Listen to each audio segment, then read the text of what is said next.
Hai listeners, berjumpa lagi di iRadio Namu dan masih dengan konsep di mana kita akan datang sowan, main-main, ngobrol ya dengan kali ini dengan Dinas Kesehatan Daerah Istimewa Yogyakarta. Seperti apa sih kondisi saat ini terkait juga dengan mobilitas masyarakat dan potensi lonjakan kasus COVID-19. Melihat kita sudah ada di tahun kedua pandemi, kemarin sempat ada lonjakan, namun sekarang syukurnya sudah mulai melandai. Nah, seperti apa nih menjelang akhir tahun? Tentunya mobilitas akan semakin tinggi. Seperti apa antisipasi supaya tidak terjadi lonjakan? Kita akan berbincang dengan Ibu Berti, DRH Ibu Berti Murtiningsih, MKes selaku Kabid P2P Dinas Kesehatan DI. Apa kabar Ibu Berti? Baik Mbak Agnes, Assalamualaikum warahmatullahi wabarakatuh. Waalaikumsalam Ibu Berti. Ini di akhir tahun semua program-program apakah sudah direalisasikan nih Ibu dari Dinas sendiri? Ya, memang akhir tahun ini kita sibuk akhir tahun yang berat ya, karena kita terbebani dalam tanda petik dengan pandemi. Jadi program-program di Dinas Kesehatan alhamdulillah juga berjalan sesuai dengan yang kita rencanakan. Tapi memang kita menjadi tambah beban, tambah pekerjaan dengan pandemi COVID ini. Jadi jadi meskipun sudah selesai, sudah di akhir tahun ini ya hanya beberapa tinggal yang kecil-kecil, selesaikan yang kecil-kecil. Dan kita siapkan energi untuk tahun depan. Wah, itu dia.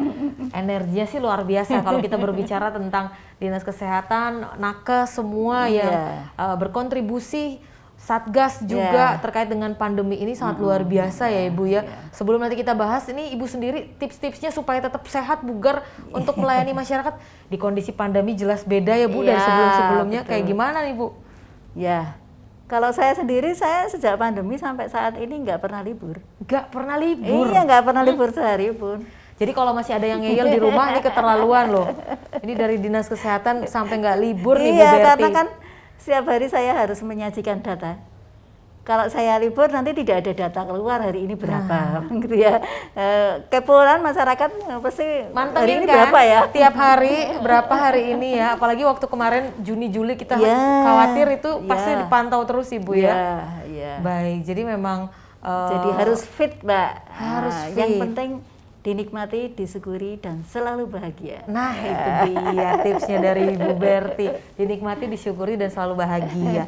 Kalau masih mengeluh terus nih loh, harusnya kita jadi lebih semangat melihat para pejabat ini juga tentunya dari pemerintah, justru mereka terus maksimal untuk melayani masyarakat. Nah Ibu, kalau kita melihat nih kondisi saat ini, kita kan kemarin terkait dengan situasi terkini kasus COVID-19, kondisinya sudah mulai melandai nih. Nah kalau yang perlu kita antisipasi nih Bu, supaya tidak ada lagi penularan, penambahan kasus positif baru, sebenarnya apa sih yang perlu diperhatikan? Ya, sebelum ke situ saya sampaikan dulu kondisi saat ini di DIY ya. Saat ini di DIY kasus kita itu memang tidak lebih dari 50 ya, bahkan beberapa hari terakhir hanya kurang dari 10 gitu ya. Tapi kadang-kadang kita mengalami pelonjakan. Bahkan pernah jadi juara 1 nasional. Artinya paling banyak gitu ya. Padahal penduduknya sedikit kok paling banyak. Nah, ini karena memang dicari ya. Jadi secara dalam tanda petik kita melakukan surveillance aktif mencari. Salah satu surveillance aktif kita itu di PTM. Pelaksanaan PTM kemarin, siswa-siswa ini kita sampling. Kita sampling, kita cek, ternyata masih ada yang positif. Berarti ini menunjukkan penularan ini masih ada. Nah, apalagi sekarang ini mendekati Nataru ini ya, orang pasti wah kalau Nataru kok nggak jalan-jalan gimana kan gitu ya. Betul. Nah, ini pemerintah DIY memang sesuai dengan arahan dari pusat. Kita itu sekarang harus mewaspadai pada mobilitas. Mobilitas penduduk ini harus diwaspadai supaya apa? Supaya nanti tidak terjadi lonjakan. Jadi antisipasi kita di situ satu. Lalu kemudian antisipasi berikutnya kita tetap melaksanakan tracing, Mbak. Jadi kalau ketemu yang positif itu harus dilacak. Tracing itu kan melacak. Kamu kemarin ketemu siapa saja, pada sebelum 14 hari terakhir ketemu siapa saja, siapa sajanya ini dilacak. Yeah. Kemudian tracing, kemudian testing. Nah, dites, yang dilacak itu dites. Kalau sudah dites, maka kemudian kalau ada ketemu positif, ya diisolasi. Diisolasi itu kamu harus ke shelter, misalnya kan gitu ya. Nah, ini kita optimalkan, jadi jangan sampai dalam tanda petik lepas, sehingga penularannya bisa kalau ini saat ini kita optimalkan, maka lonjakan kasus insya Allah bisa dikendalikan ya.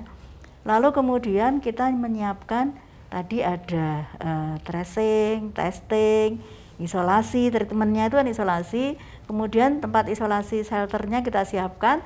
Saat ini sudah ada memang sejak dari awal pandemi, meskipun dengan meningkatnya kasus bertambah ya, kita menyediakan shelter itu, kemudian juga rumah sakit dan puskesmas, fasilitas pelayanan kesehatan ini juga kita tingkatkan.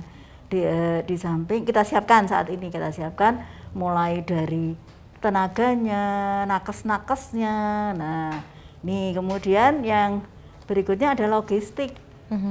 Kesiapan logistik kita siapkan tetap logistiknya. Logistik itu apa? Ya mulai dari reagennya, obat-obatan, oksigen dan sebagainya. Baik. Jadi memang tidak bisa dipungkiri mobilitas kemarin cukup tinggi, mulai dari adanya PTM, beberapa sekolah sudah melakukan PTM, pertemuan tatap muka. Terus juga kalau kita melihat setiap akhir pekan sudah mulai ramai, itu juga kemarin mempengaruhi. Kita sempat ada di peringkat pertama nasional untuk penambahan kasus positif, Ibu ya. Jadi memang mobilitas itu tidak bisa dipungkiri bahwa itu salah satu pengaruhnya untuk adanya kasus baru. Artinya nih berarti sekarang yang perlu dilakukan setelah kemarin kejadian itu ya itu tadi ya Bu ya, adanya pemantauan untuk mobilitas yang semakin bertambah ini. Kalau kita melihat seberapa besar sebenarnya mobilitas masyarakat ini yang sangat berpengaruh terjadinya lonjakan, Ibu. Ya. Jadi kalau kita melihat grafik ya, jadi mobilitas kita ini direkam dengan teknologi ya. Jadi pergerakan masyarakat itu direkam. Nah, itu kita selalu jejerkan grafik itu dengan grafik kasus.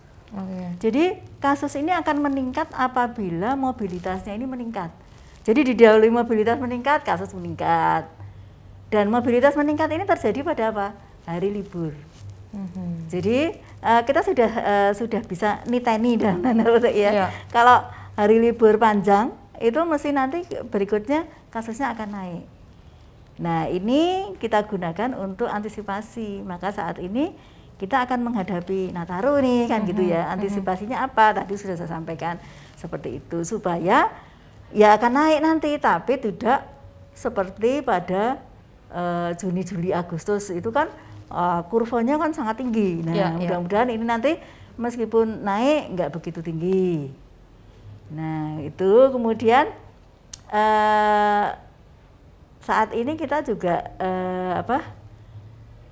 cakupan vaksinasi kita juga sudah lumayan. Nah, untuk mengantisipasi kenaikan kasus juga cakupan vaksinasi. Sudah mencapai herd immunity, Ibu, kalau di DIY sendiri? Kalau di DIY dari total sasaran kita itu sudah 97% koma sekian, jadi kurang 3% ya. Nah, kurang 3%. Ini yang yang divaksinasi ya. Betul. Herd immunity itu kan terjadi karena secara alamiah. Yang secara alamiah itu kalau kita terkonfirmasi positif, itu secara alamiah tubuh kita sudah membuat pertahanan. Dan tidak secara alamiah vaksinasi.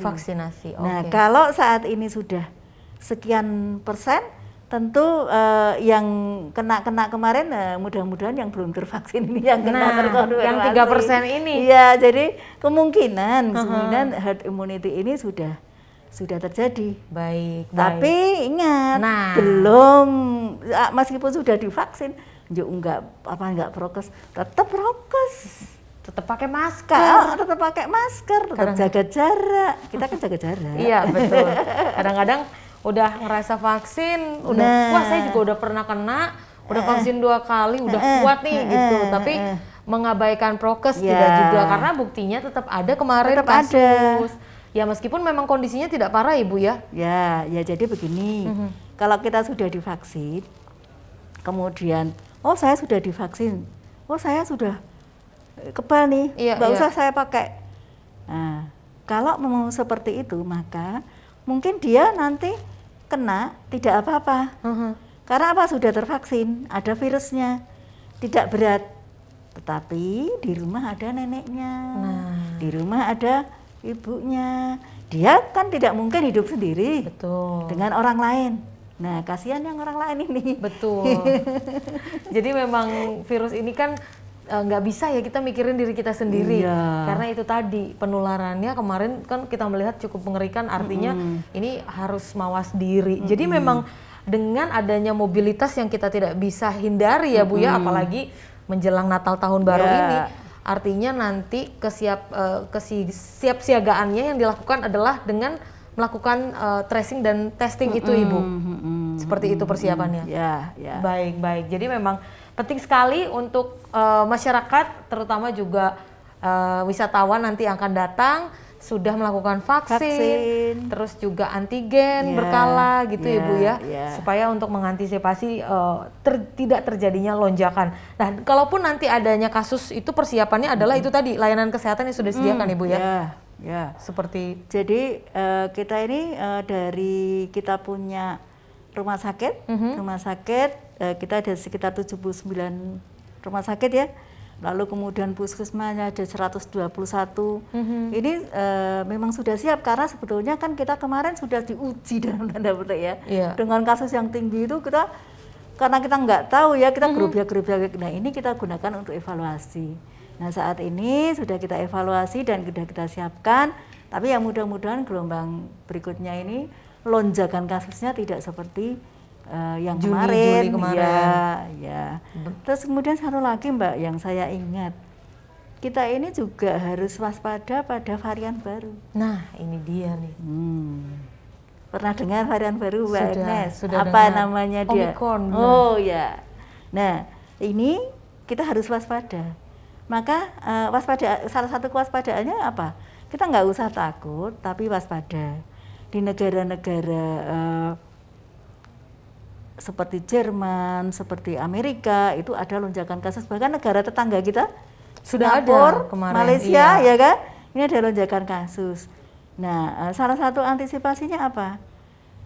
Jadi saat ini kita kalau ada warga negara luar, dari luar masuk ke Indonesia, itu harus dilakukan testing. Lalu kalau sudah masuk di Indonesia harus dikarantina dulu. 10 hari. Padahal kemarin sempat 4 hari Ibu ya, sudah berkurang, sekarang tambah lagi berarti. Jadi sekarang jadi 10 hari. Karena untuk kewaspadaan kita. Itu penting sekali Ibu ya. Penting sekali itu. Nah, sehingga nanti supaya si Omicron itu tadi nggak masuk ke kita. Nah, kemudian kewaspadaan berikutnya gimana? Kalau ini lolos, gitu kan bisa saja karena ini kan pintu ya. Nanti pintunya kalau ada terbuka sedikit bisa lolos gitu ya. Nah, maka yang terjadi adalah saat ini kita tetap waspada. Waspadanya apa? Iya, tetap protokol kesehatan itu tadi. Baik, protokol kesehatan dan vaksin. Nah, ini adanya vaksin booster yang ketiga ya kemarin yang sudah melakukan vaksinasi Sinovac, ada yang sudah melakukan booster yang ketiga, biasanya yang kemarin juga sudah dilakukan oleh Nakes. Sebenarnya haruskah Bu atau memang 2 kali itu sudah cukup? Kalau sebetulnya booster itu adalah penguat. Jadi kalau memang sudah 2 kali sebetulnya sudah ada imunitas di dalam tubuh kita. Nah, ini penyakit baru. Jadi sedang dalam penelitian berkembang. Tetapi alangkah baiknya memang dilakukan booster supaya diperkuat. Jadi kalau 1 itu kan kemudian 1 dan 2 ini kan ibaratnya wajib ya. Wajib ya. Nah, untuk booster ini sebetulnya setengah sunah. Karena apa? Karena penelitiannya belum selesai nih. Ya kan? Tapi alangkah baiknya kalau bisa diberikan booster penguat akan lebih kuat. Kayak kita pakai penguat sinyal gitu loh ya. Nah ini akan lebih kuat. Karena apa lebih kuatnya? Artinya antibodi itu selalu berada di atas. Ya, jadi itu. Dan untuk si Omikron, apakah itu harus di booster supaya tidak, sampai saat ini juga belum tahu. Baik, karena memang ini virus baru, perkembangan juga kita masih terus diteliti oleh para ahli, jadi memang kita harus terus sabar dan update Ibu. Betul, karena memang gimana mungkin akan banyak pertanyaan juga dari masyarakat. Baiklah, nanti kita akan bahas lagi seperti apa Dinas Kesehatan juga menanggapi pembatalan PPKM level 3 kali ini dan seperti apa persiapannya menjelang Nataru. Nanti kita akan bahas lagi, tetap di iRadio Namo.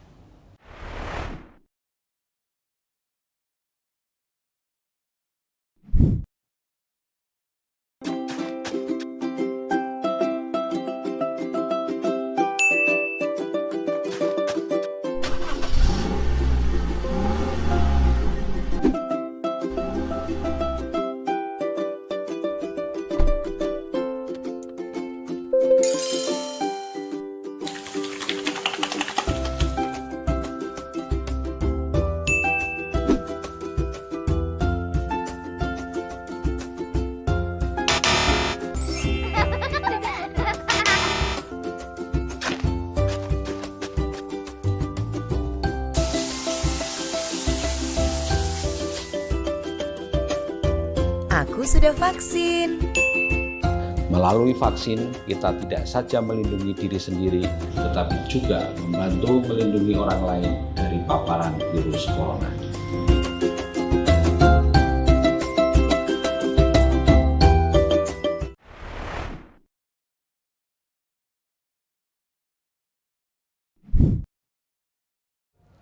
Listeners, Anda kembali di iRadio Namo masih dengan Dinas Kesehatan DIY. Saya masih bersama dengan Ibu Berti Murtiningsih MKes selaku Kabid P2P Dinkes DIY, dan kita masih membahas mengenai seperti apa mobilitas masyarakat terkait dengan potensi lonjakan kasus COVID-19. Kalau kita mendengar tadi sudah disampaikan persiapannya sudah sangat maksimal karena sudah diantisipasi terkait kemarin adanya penambahan kasus di PTM, kemudian juga adanya lonjakan di akhir pekan yang liburan. Sudah ada beberapa antisipasi, harapannya ini juga jadi persiapan nantinya menjelang Nataru, Ibu ya. Nah, kalau menjelang Nataru ini kan kita ada perubahan Ibu dari PPKM level 3 yang harusnya diberlakukan ke seluruh Indonesia, tapi akhirnya adanya PPKM Nataru. Nah, seperti apa persiapan juga dari Dinas Kesehatan DIY, Ibu?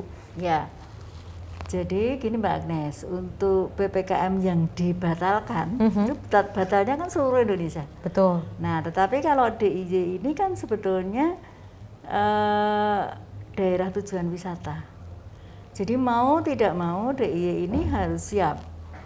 Meskipun PPKM itu dibatalkan, kebijakan kita tetap mengutamakan masyarakat sehat.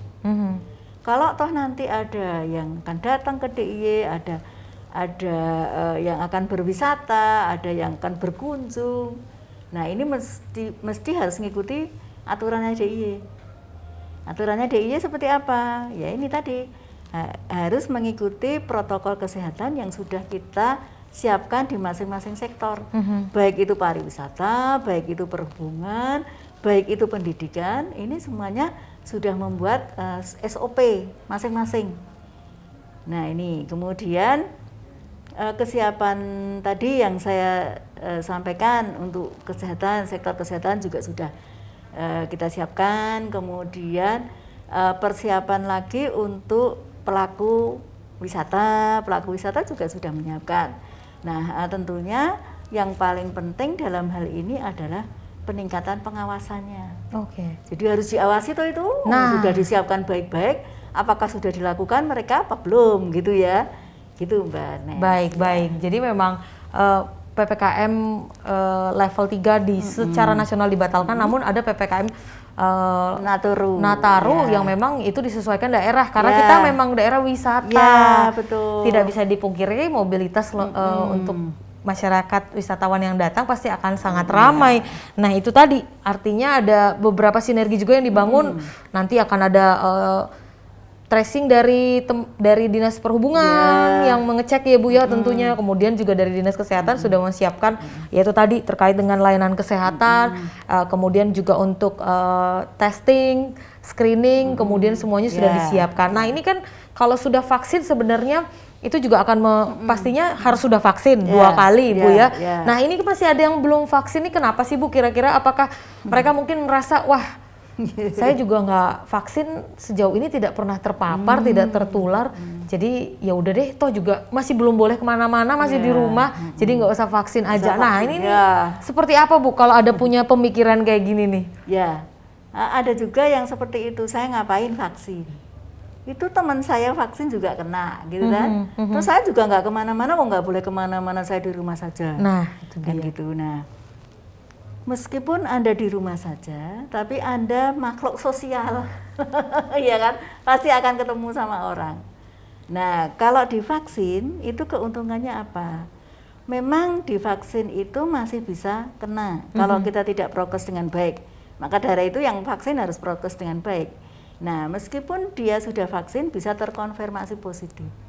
Tetapi, terkonfirmasi positif dengan gejala yang lebih ringan. Jadi vaksin ini sebetulnya salah satu tujuannya di samping untuk herd immunity tadi itu juga untuk mengurangi beban kerja fasilitas kesehatan. Dengan divaksin kan terkonfirmasinya OTG ya tanpa gejala, gejala ringan. Jadi bisa diisolasi di shelter gitu toh. Nah, tapi kalau tidak divaksin, nah ini kemungkinan terjadi pemberatan terhadap COVID-19 ini, apalagi dia punya penyakit penyerta atau komorbid. Nah itu pasti akan harus di fasilitas pelayanan kesehatan, harus masuk rumah sakit, harus butuh ICU, harus butuh oksigen, kan seperti itu. Jadi dengan vaksin itu kita akan lebih lebih punya daya tahan lebih ringan kalau terkena COVID-19. Baik, jadi buat yang mungkin masih memiliki pemikiran tidak mau vaksin karena merasa ya itu tadi belum kena sama sekali, tapi ya itu tadi kita nggak bisa tahu ya Bu ya ke depannya gimana, nanti kondisinya seperti apa, jadi bisa langsung dilakukan vaksin. Dari Dinas Kesehatan terus melakukan vaksinasi sampai saat hari ini masih terus ya Bu ya? Masih. Jadi semua rumah sakit dan puskesmas itu sudah ada jadwalnya untuk vaksin. Ya, memang awal-awal itu terlalu banyak kita overload kan, kemudian sampai vaksinnya agak sedikit menurun, terbatas, kemudian terbatas. Sekarang ini sudah melimpah. Nah, tapi dengan melimpah ini masyarakat yang tervaksin kan sudah banyak. Jadi kita agak sulit ini mendapatkan sasaran. Tapi vaskes ini sudah masih tetap buka, masih ada jadwal-jadwalnya untuk vaksin. Baik. Termasuk untuk yang booster itu apakah juga bisa sudah diakses Ibu kalau di DIY misalnya, saya mau vaksinasi yang ketiga untuk booster seperti apa? Ya, kalau kebijakan dari Kementerian Kesehatan, booster ini sebagai penguat ini masih diperuntukkan untuk tenaga kesehatan dan penunjangnya. Nah, tenaga kesehatan dan penunjangnya.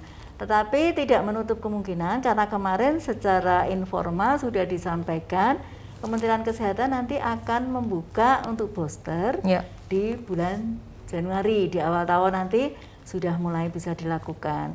Kalau sekarang ini misalnya toh bisa di booster, bisa disuntik, vaksinnya ada, tetapi sistem belum. Artinya kan tadi di Peduli Lindungi kita itu kan kalau seorang sudah vaksin kan masuk ke Peduli Lindungi. Betul. Lalu kemudian dapat sertifikat. Nah, kalau saat ini selain nakes dan jajarannya, ini belum bisa masuk ke Peduli Lindungi. Karena memang ini kebijakannya belum dibuka. Baik. Ya, tapi kedepannya ini akan dibuka karena ini memang arahan dari Bapak Presiden Jokowi. Baik, jadi sabar ya nanti pasti insya Allah. Informasinya pasti nanti akan disampaikan tentunya dari Dinas Kesehatan. ya diutamakan untuk tenaga kesehatan dan penunjangnya dulu, karena memang mereka yang berinteraksi secara langsung, betul, Ibu ya. Betul. Nah ini kan terkait dengan nanti wisatawan, mobilitas yang akan terus tinggi menjelang akhir tahun, testing, tracing dan treatment ini untuk para pelaku perjalanan, seperti apa fasilitasnya juga yang akan disediakan oleh Dinas Kesehatan, Ibu? Ya, gini Mbak Agnes, misalnya ada pelaku perjalanan yang akan ke DIY, lalu kemudian dia di DIY itu sampai ke Jogja misalnya di hotel X gitu ya. Betul. Lalu kemudian dia terpapar. Nah ini juga kita lakukan 3T. Yang pertama dia begitu, karena kan saat ini testing kita itu sudah pakai sistem Mbak. Jadi mau dia di lab swasta, mau lab pemerintah, mau rumah sakit, ini begitu Bu Berti positif, itu di situ si hasil tesnya positif, itu sudah terkonek di dalam aplikasi kita sampai ke Peduli Lindunginya kan gitu toh. Nah sehingga kita tahu si A ini dia datang dari sini nih, dia di hotel ini nih positif nih. Nah maka petugas kita dari puskesmas wilayah akan melakukan tracing. Apa itu tracing? Akan menelusuri dia dari mana saja, kemudian apa aktivitasnya di DIY, ketemu siapa saja, itu namanya tracing. Lalu kemudian nanti yang di tracing itu akan kita tes. Nah hasil tesnya akan kembali lagi ketemu. Kalau ada yang positif maka di tracing lagi, ditelusuri sampai dia habis, sampai tidak ketemu lagi yang dites itu positif. Kontak eratnya itu. Misalnya Bu Berti positif, sudah di tracing, kemarin ketemu Mbak Agnes, Mbak Agnes kemudian di tracing, di testing, Mbak Agnes positif, kayak gitu. Oh ketemu Mas siapa gitu ya, Mas siapa itu di tracing juga. Nah kalau Mas siapa itu sudah negatif, yang berapa orang yang ketemu Mbak Agnes itu tidak, berarti sudah tidak ada hubungan penularan, sudah selesai. Tapi kalau belum ya terus ditelusuri. Baik. Ya. Jadi benar-benar sampai supaya itu tadi mau mengantisipasi supaya tidak tertular. Namanya itu pemutusan mata rantai penularan. Kalau yang positif juga harus diisolasi. Termasuk, supaya tidak menularkan ke yang lain. Ya, jadi memang ini perlu diingatkan untuk masyarakat dan juga yang nantinya wisatawan Ibu ya yang akan datang. Pendatang itu kalau positif ya dia harus masuk shelter. Jadi dia nanti akan diambil dari hotel itu dimasukkan ke shelter. Nah itu dia. Tidak perlu khawatir ya. Tidak perlu khawatir, kita ada fasilitasnya. Ada fasilitasnya. Jadi yang penting itu tadi jujur nih penting sekali untuk terkait hasil testing, tracingnya supaya nanti bisa diantisipasi lebih cepat Ibu ya. Tidak perlu khawatir. Nah berarti ini nanti untuk moda transportasi, kemudian tempat wisata, kemudian restoran, tempat makan yang memang memicu adanya kerumunan, semuanya tetap harus mengutamakan protokol kesehatan. Peduli Lindungi itu wajib Ibu ya. Dari situ nanti supaya bisa mengantisipasi jika ada terjadi kasus baru. Baik. Nah ini terkait dengan sinergi seperti apa Bu yang terus dibangun dengan tentunya Dinas Kesehatan ini kan akan terus berdampingan dengan Dinas Perhubungan, kemudian juga pariwisata, Satgas dan segala pihak untuk bisa menghadapi lonjakan, harapannya sih tidak ada ya di akhir tahun nanti. Jadi begini Mbak Agnes, kita ini terhubung dalam Satgas COVID-19 DIY. Jadi itu ada sektor perhubungan, pariwisata, kesehatan kan gitu, bidangnya masing-masing. Nah kemudian di dalam bidangnya masing-masing ini akan mengambil perannya masing-masing. Nah kalau Dinas Perhubungan seperti ini ya, Dinas Perhubungan ini nanti saat ini mengatur lalu lintas, keluar masuknya orang. Jadi kalau keluar masuk itu harus bagaimana. Lalu kemudian kalau nanti ada yang tadi ada yang positif gitu ya, kemudian yang positif ini bagaimana? Ayo Dinas Kesehatan siapkan shelternya, siapkan ininya, kemudian nanti apa SOP-nya kalau ada yang positif. Nah, jadi di dalam Satgas ini kita berbagi peran. Nah, Dinas Kesehatan dalam hal ini perannya adalah bagaimana menyiapkan fasilitas kesehatan, lalu memastikan fasilitas kesehatan ini melaksanakan tugasnya tadi. Ya. Kalau tracing ya orang-orang puskesmas ini ada tracer kita banyak, Mbak. Di setiap puskesmas itu punya tim tracing tidak hanya satu. Jadi ada tim tracing. Nah, ini nanti yang akan melaksanakan tracing. Ya. Lalu kemudian untuk hasil tracingnya kok ada yang positif. Nah, ini nanti ya Dinas Kesehatan lagi yang melakukan isolasi terhadap yang positif. Lalu isolasinya di mana? Shelter. Siapa yang menyediakan shelter? Bidang sosial. Oke. Jadi shelter itu nanti disediakan oleh bidang, saat ini itu disediakan oleh Dinas Sosial, termasuk dalam hal ini akomodasinya di shelter tuh enak, Mbak, enak. Artinya makannya terjamin, kemudian vitamin. Nah, itu Dinas Sosial. Lalu Dinas Kesehatan apa di situ? Kita monitor kesehatannya.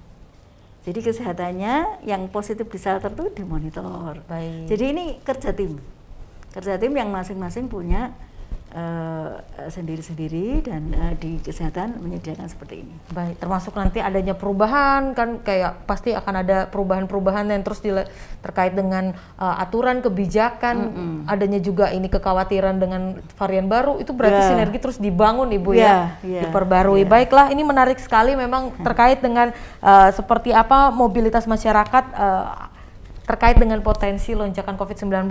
Sudah disampaikan oleh Bu Berti, banyak hal yang sudah disiapkan, harapannya juga ini buat masyarakat bisa lebih tenang dan damai. Jadi untuk terkait fasilitas vaksinasi terus dilakukan, silahkan nanti bisa terus diupdate. Yang terakhir mungkin Ibu, harapannya untuk listeners yang mendengarkan seperti apa?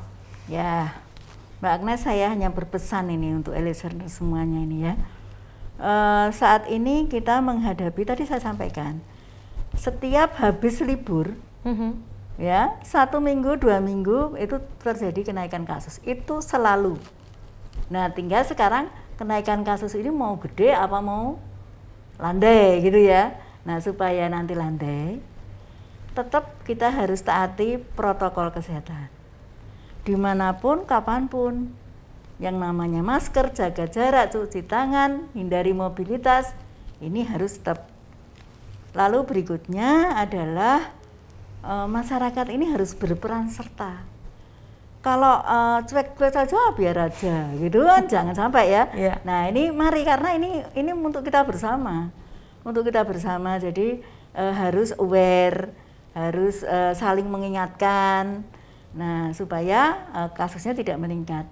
Lalu berikutnya adalah vaksinasi. Meskipun saat ini DIY ini secara nasional itu di peringkat 3 ya, artinya orang yang sudah divaksin prosentasenya di DIY itu juara 3 lah. Sudah banyak, sudah hampir 100%. Tetapi masih ada yang belum. Ya. Nah, masih ada yang belum menyelesaikan karena harus 2 kali. Nah, ini mari yang belum vaksinasi, kita siap melayani vaksinasi Anda. Baiklah. Ya. Nanti informasinya bisa didapatkan di sosial media. Ya. Selalu update Ibu ya, update, untuk vaksinasi di mana saja, jenisnya apa, waktunya, komplit semua ada di sosial media Dinas Kesehatan DIY. Kalau begitu terima kasih sekali Ibu Berti. Sama-sama. Untuk perbincangan kita kali ini terkait dengan mobilitas masyarakat dan potensi lonjakan, harapannya nantinya bisa terus diatasi menjelang Nataru, semuanya bisa kembali bahkan lebih baik lagi kondisi pandemi.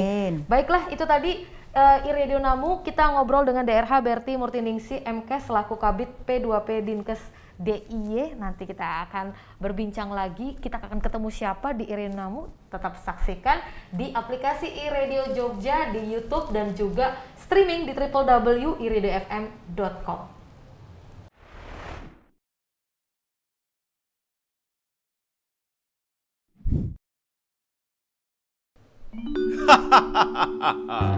Saat ini, akulah penguasa dunia.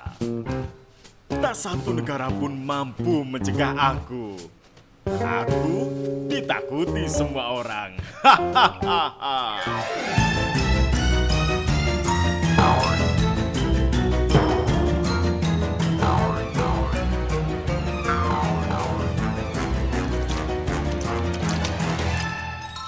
Wah, perih, panas, ampun. Pandemi corona menyebabkan kepanikan. Dengan sebuah pencegahan, sudah cukup untuk mengendalikan. Jagalah diri kita dengan baik, disiplin dalam melakukan protokol kesehatan. Bersama kita pasti bisa menghentikan virus corona.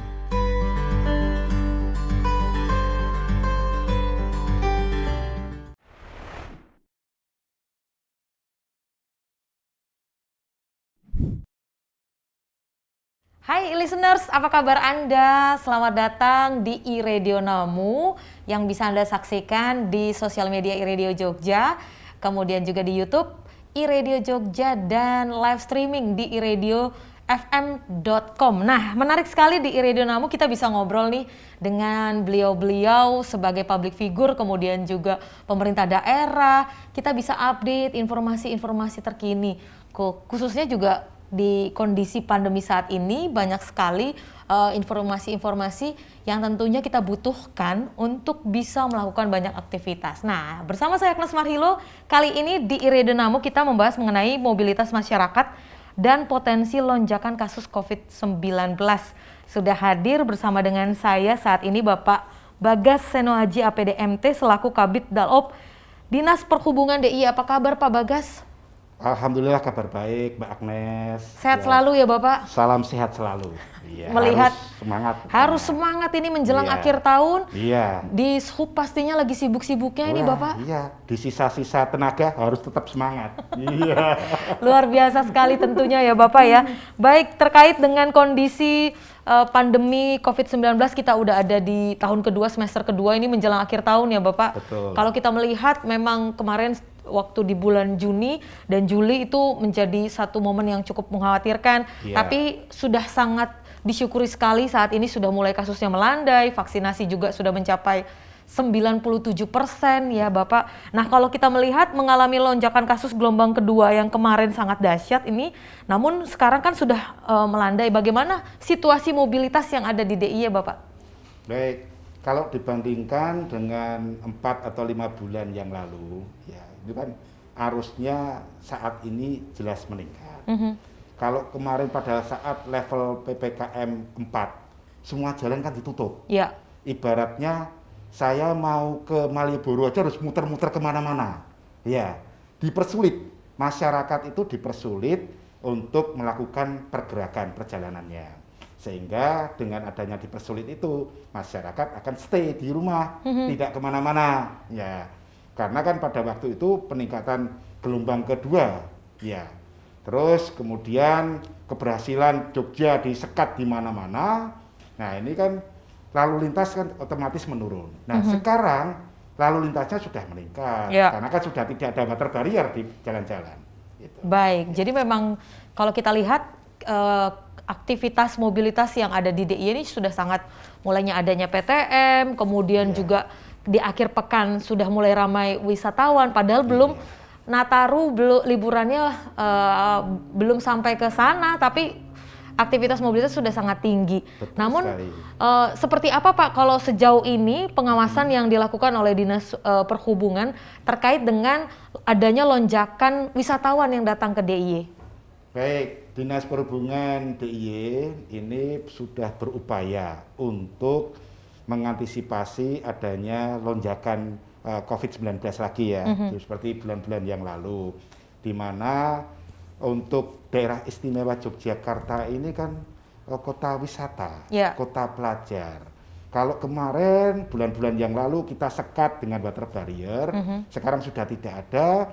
Masyarakat yang datang ini bukan masyarakat dari perjalanan lokal, tapi sudah perjalanan antar daerah, dan wisatawan sudah banyak menuju ke Yogyakarta. Kita melakukan pemeriksaan terhadap penumpang atau wisatawan yang akan ke Jogja. Jadi awalnya kita nyekat di beberapa simpul.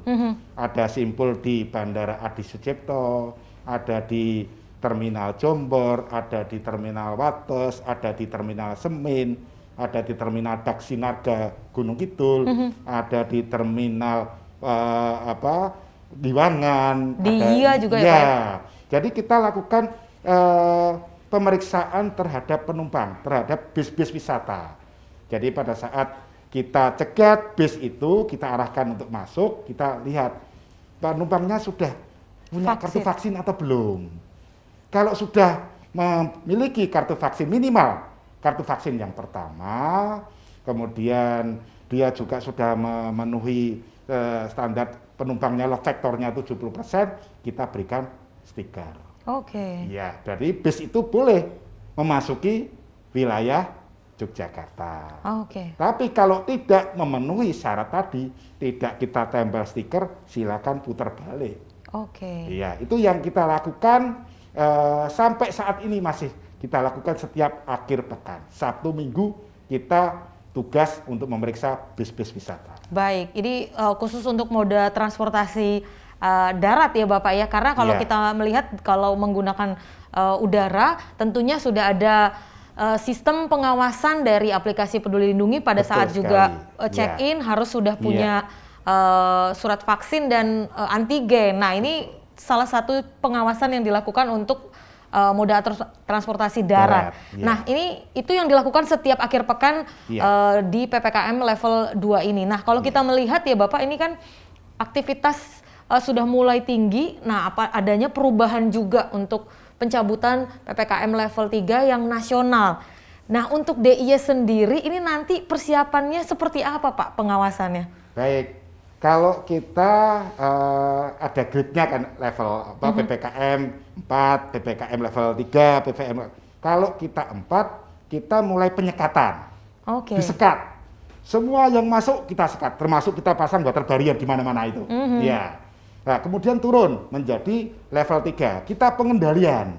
Oke. Ya, pengendalian gitu. Nah, terus yang level 2 bagaimana? Kita lakukan pemantauan. Ya, kita cek bis yang masuk, kita penumpangnya memenuhi syarat atau tidak, drivernya sudah divaksin atau belum. Nah, itu. Nah, kemudian untuk yang adanya isu kemarin ya, bukannya isu lagi, itu sudah dicabut ya, cuma belum ada hitam di atas putihnya. Oke. Ya, Senin kemarin ada informasi bahwa untuk level 3 itu kan sudah dicabut sehingga menjadi level 2. Karena apa? Untuk pertumbuhan perekonomian. Ya, apalagi Jogja ini mengandalkan dari sektor wisata. Ya kan? Masyarakat kalau wisatanya ditutup, dia mau jualan souvenir bagaimana, dia mau jualan makanan bagaimana, kan yang banyak itu. Dan efeknya yaitu tadi, Jogja kan pernah menjadi penyumbang ranking pertama pada tanggal 8 November. Betul. Iya, ya karena sebetulnya kalau masyarakat Jogjanya sih aman ya. Ya mungkin ada yang datang membawa tidak terdeteksi menyebarkan yaitu tadi. Sehingga kan pada waktu itu ada waktu trekkingnya itu kan rombongan dari takziah, ya, pas ada yang acara pengantin dan sebagainya, ya, gitu. Ya. Nah, berarti nanti untuk Nataru penerapannya seperti apa itu nanti akan terus sedang diperbincangkan ini ya Bapak ya? Jadi kita sudah menyiapkan tadi kalau umpamanya level 4 kita penyekatan, kalau level 3 kita pengendalian. Kalau level 2 kita pemantauan. Ya, jadi sudah ini. Kalau level 1 pelayanan. Nah, formatnya sudah ada. Sudah ada, tergantung nanti pemerintah pusat mau menerapkan apa untuk di Jogja. Baik. Ya. Jadi memang persiapannya untuk penerapan sudah dilakukan. Saya rasa juga ini sistem ini sudah dibangun, kita sudah ada 2 tahun ya Bapak ya. Pasti sudah punya sistem yang sangat cukup baik. Tinggal nanti bagaimana penentuannya akan disampaikan juga oleh masyarakat. Karena ini pasti berkaitan dengan jumlah kapasitas tempat kerumunan, tempat wisata, kemudian juga syarat persyaratan bisa masuk ke Yogyakarta seperti apa. Nah, nanti kita akan bahas lagi. Jadi tetap di iRadio Namu.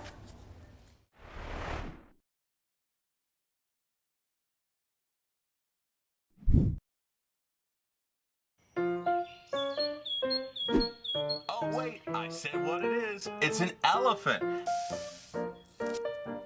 Udah selesai kan, Bu? Saya mau nonton acara Flora Fauna, biar paham seputar binatang-binatang. Ya sudah, sana.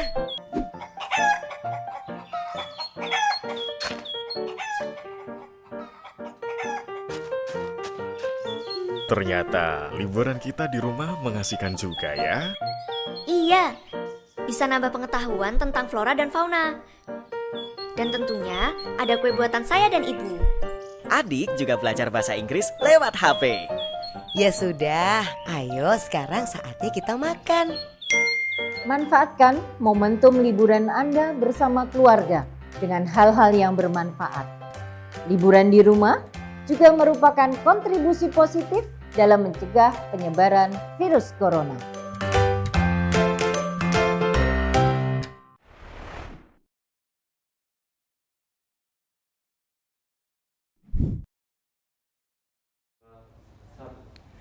Baik listeners, Anda kembali di iRadio Namu, masih dengan tema mobilitas masyarakat dan potensi lonjakan kasus COVID-19. Saya masih bersama dengan Kabid Dalop Dinas Perhubungan DIY, ada Bapak Bagas Senoji. Kita lanjutkan lagi Bapak, tadi terkait memang adanya pencabutan PPKM level 3 secara nasional, namun nanti disesuaikan dengan daerah. Nah ini masih akan dinantikan penentuan levelnya seperti apa, namun untuk formasi kebijakannya setiap level ini sudah ada, tinggal nanti penerapannya seperti apa. Nah, namun yang mungkin menjadi informasi untuk masyarakat, kita tahu ini sudah ada keleluasaan karena memang vaksinasi sudah maksimal dan akan terus dilancarkan. Kemudian juga masih masyarakat sudah mulai punya gaya hidup dengan prokes. Nah, kemudian apa aja yang perlu dipersiapkan untuk wisatawan yang datang ke DIY menjelang Natal Tahun Baru ini, Bapak? Baik. Untuk masyarakat yang akan berkunjung ke daerah istimewa Yogyakarta menikmati objek wisata pada akhir tahun, ini yang harus dipersiapkan. Pertama harus mengunduh visiting Jogja dulu, ya, karena kan itu bisa diketahui berapa sih yang akan datang ke Jogja. Tuh. Kemudian yang kedua minimal punya kartu vaksin yang pertama atau aplikasi Peduli Lindungi, itu ya pertama.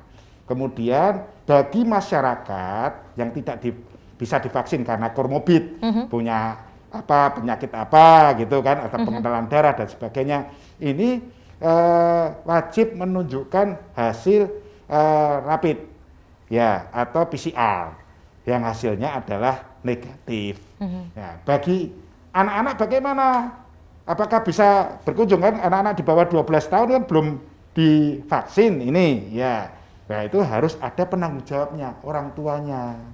Jadi wisatawan rombongan anak-anak di bawah 12 tahun ini kan belum bisa, karena kan harus ada penanggung jawabnya dulu. Betul. Orang tuanya ya yang bisa mengawasi terhadap kegiatan anak tersebut, ya harus mematuhi protokol kesehatan di daerah istimewa Yogyakarta ini. Itu yang harus dilengkapi. Kemudian masyarakat yang akan berkunjung menggunakan bis pariwisata, pastikan bisnya ini buku ujinya masih hidup. Ya, jangan sampai kirnya mati menuju ke Jogja, remnya blong, terjadi kecelakaan. Ya, apalagi ini musim penghujan. Baik, jadi nggak hanya legalitas punya surat vaksin tadi, tapi moda transportasinya dipastikan. Masyarakat yang akan menyewa bis pariwisata dipastikan drivernya juga sudah punya kartu vaksin. Ya, dan bisnya memenuhi persyaratan teknis dan layak jalan. Jadi tidak hanya katakanlah persyaratan teknisnya harus ada wipernya. Wipernya sudah ada, layak jalannya ya wipernya tuh bisa menyapu dengan baik. Iya, sudah ada lampunya, ya lampunya harus bisa menerangi dengan baik, tidak hanya pajangan tok, gitu loh. Ya, jadi masyarakat harus memastikan, pinter-pinter memilih untuk sarana transportasi atau bis pariwisata yang akan digunakan. Baik, jadi itu yang paling penting adalah visiting Jogja ini sangat membantu sekali untuk wisatawan mengakses pilihan mana saja tempat wisata, kemudian juga cara untuk mendapatkan tiketnya juga bisa di sana, transaksinya bisa dilakukan untuk digital, dan itu juga untuk memonitoring ya Bapak ya, seberapa besar jumlah, karena ini terkait kapasitas nantinya. Ya, sebetulnya kita juga sudah berkoordinasi dengan Dinas Perhubungan Kabupaten Kota. Salah satunya di subkota itu sudah menerapkan one gate system. Jadi bis pariwisata yang akan berkunjung ke objek wisata di wilayah perkotaan Yogyakarta ini wajib masuk dulu ke terminal Giwangan atau terminal Yogyakarta. Nah, nanti di sana akan didata, diberikan stiker warna kuning, katakanlah parkir di Ngabean. Oh, stiker warna merah, parkir di mana? Abu Bakar Ali. Jadi sudah bagi-bagi. Jangan sampai semuanya masuk bruk ke kota Yogyakarta menimbulkan kemacetan. Betul. Gajah-gajah besar lewat. Ya, kita yang punya kancil nggak bisa, ya kan? Nah itu. Jadi kan gajah-gajah besar ini kan sebetulnya memberikan pertumbuhan perekonomian di Yogyakarta. Tetapi membuat tidak nyaman. Ya, karena semuanya bertumpu pada satu titik. Nah, akhirnya kita bagi dengan one gate system. Itu tujuannya adalah membagi-bagi tadi. Oh, bis ini ke sana. Nanti kan di area parkir itu sudah ada komunikasi dengan terminal Giwangan. Oh, bis sudah keluar 2, berarti bisa tambah lagi untuk parkir di sana. Gitu. Baik, jadi memang adanya sistem one gate system ini membantu sekali untuk mengatur moda transportasi khususnya untuk yang besar ya Bapak ya. Betul. Bus, pariwisata, karena ya itu tadi. Nanti satu sisi kita senang udah jalanan rame, tapi satu sisi malah yang ada marah-marah terus karena macet ini di mana-mana. Nah, untuk transportasi pribadi Bapak, kendaraan pribadi nanti yang datang dari luar kota biasanya pengecekannya seperti apa Pak? Baik, kalau untuk kendaraan pribadi kita menerapkan adalah sistem ganjil genap. Ya, ganjil genap. Nah, bisa jadi kan pas berangkat tanggalnya tanggal ganjil, sampai di sini genap, ya kan? Padahal plat nomornya ganjil. Nah, ini bagaimana? Apakah bisa tetap berwisata di Yogyakarta? Jadi kalau di Sub Kabupaten Bantul itu menerapkan tanggal ganjil genap hanya untuk beberapa objek wisata tertentu.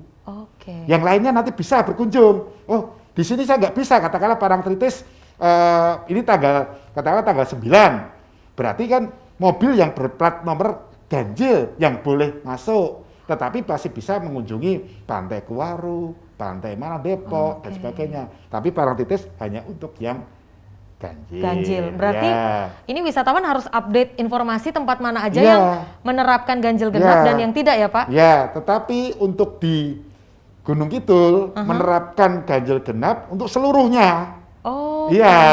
Di Gunung Kidul ini perlu diingatkan ya. Makanya kan penyegatannya ada di hutan Bunder.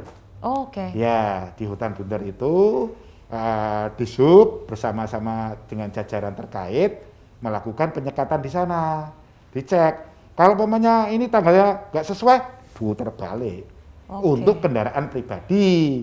Tapi kalau untuk angkutan umum silahkan. Makanya kalau umpamanya saya menggunakan kendaraan pribadi, ternyata besok pas tanggal genap saya nggak bisa, ya naik bis umum aja. Menuju ke objek wisata. Atau enggak stay dulu di hotel sehari, besok lagi gitu ya Pak? Biar hotelnya kan payu terus ya.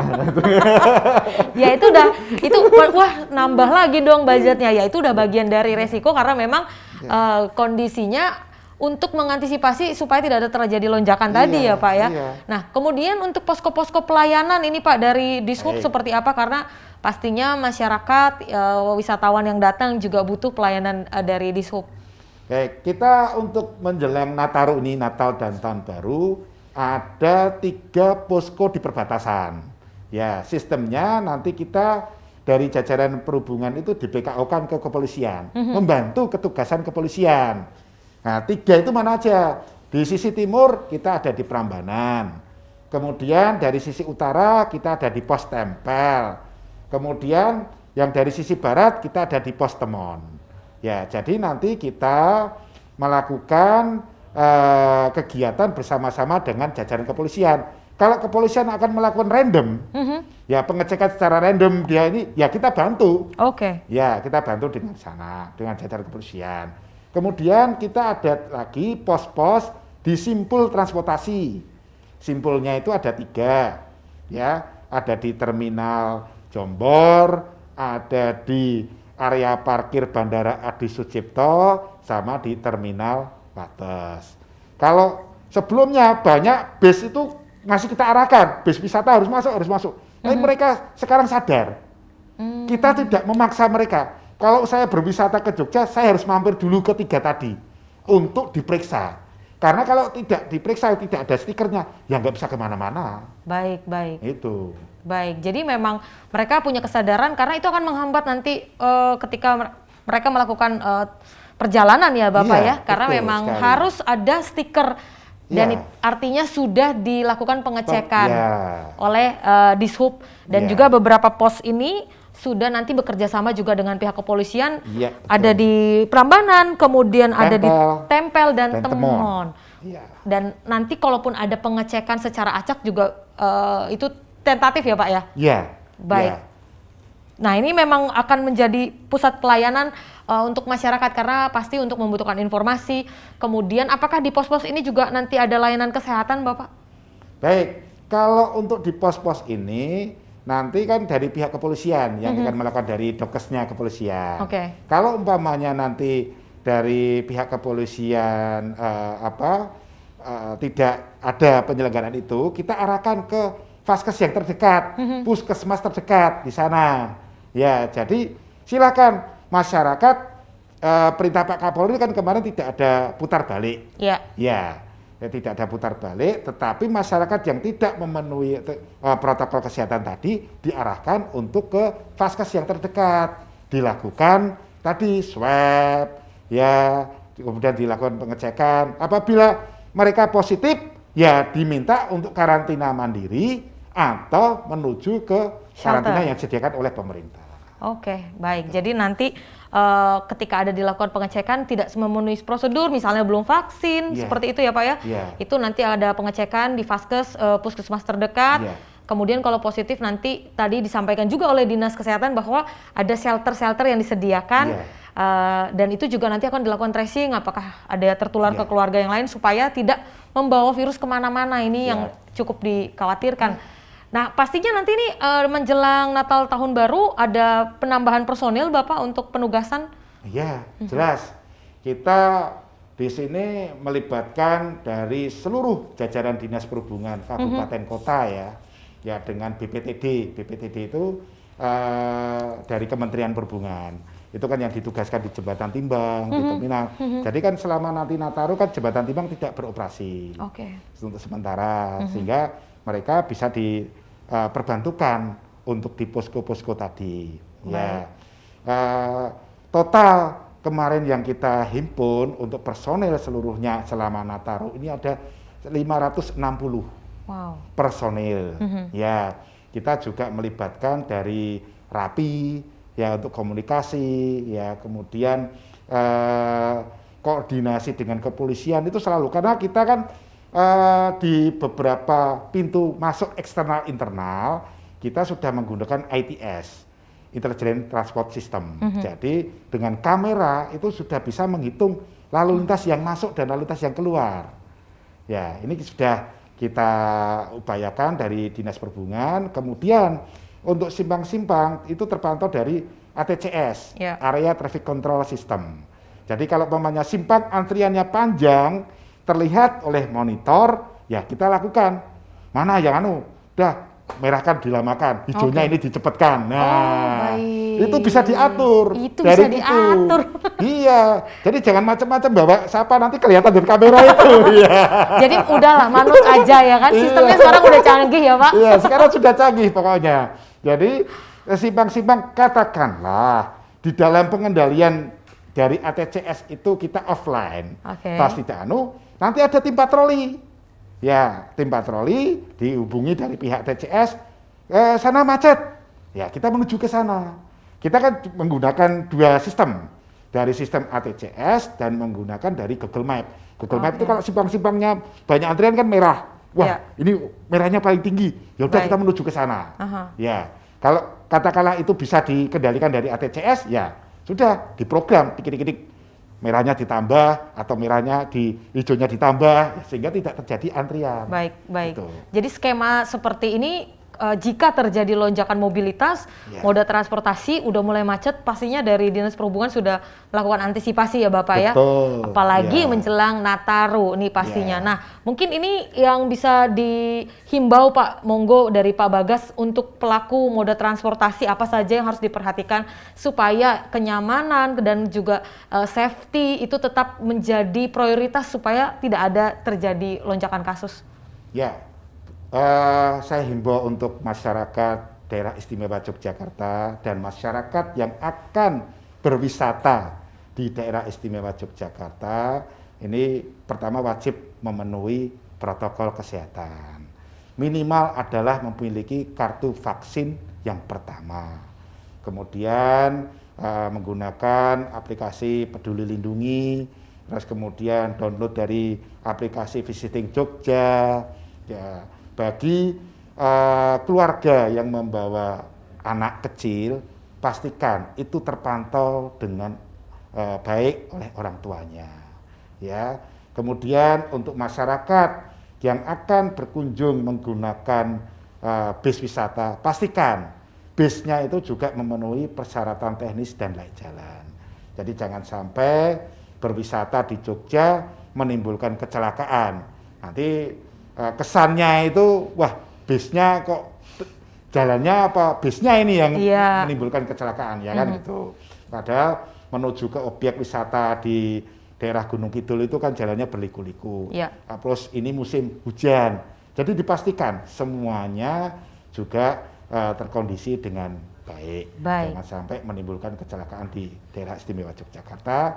Dan nanti setelah liburan terjadi booming lagi virus COVID-19 ini booming di Jogja, wah berarti yang kena dampaknya kan masyarakat, padahal itu dari luar. Ya, betul. gitu. Sedang pemulihan pertumbuhan perekonomian sedang dilakukan, harapannya sih dari wisatawan juga ikut sama-sama bisa membantu supaya tidak ada penularan lagi, karena itu tadi kita harapannya sih di Nataru ini yang namanya lonjakan mobilitas tidak bisa dihindari ya Pak. Betul. Tapi itu tadi bagaimana keleluasaan tetap dilakukan dengan tanggung jawab.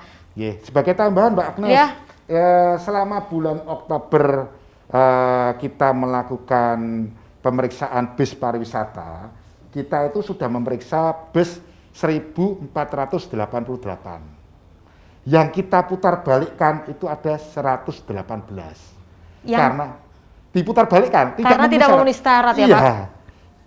Dan pada waktu itu banyak yang tidak memiliki kartu vaksin. Nah, udah putar balik, nggak ada kata ampun lagi. Ya, jadi jangan sampai mereka bersenang-senang di Jogja, terus masyarakat Jogja yang kena. Ya, ini betul. Dari 1.488 yang memenuhi syarat itu ada 1.370, yang kita putar balikkan ada 118. Baik. Itu di bulan Oktober, artinya sampai November. Sampai November ya, Pak? Itu total, sudah total. Jadi jangan berpikir nanti, wah besok kan rame mungkin lengah. Tidak ya Pak ya, karena dari ASN kemudian juga TNI Polri tidak ada yang cuti, tetap bekerja, artinya pelayanan tetap dimaksimalkan. Jadi meskipun nanti sudah ada lonjakan wisatawan yang datang, tapi untuk pengecekan tetap terus dilakukan. Baiklah Bapak. Mungkin yang terakhir Bapak, monggo silakan untuk menutup podcast kita kali ini. Baik, saya kira tadi sudah saya sampaikan ya, bagi masyarakat yang akan melakukan perjalanan pastikan ya fisiknya itu benar-benar sehat ya. Fit ya Pak. Fit ya, kemudian dilengkapi dengan tadi dokumen kesehatan ya. Bila tidak bisa divaksin karena komorbid ya lengkapi dengan hasil negatif COVID-19-nya. Sehingga kita berwisata itu bisa nyaman. Tidak ada peningkatan lagi gelombang COVID yang ketiga.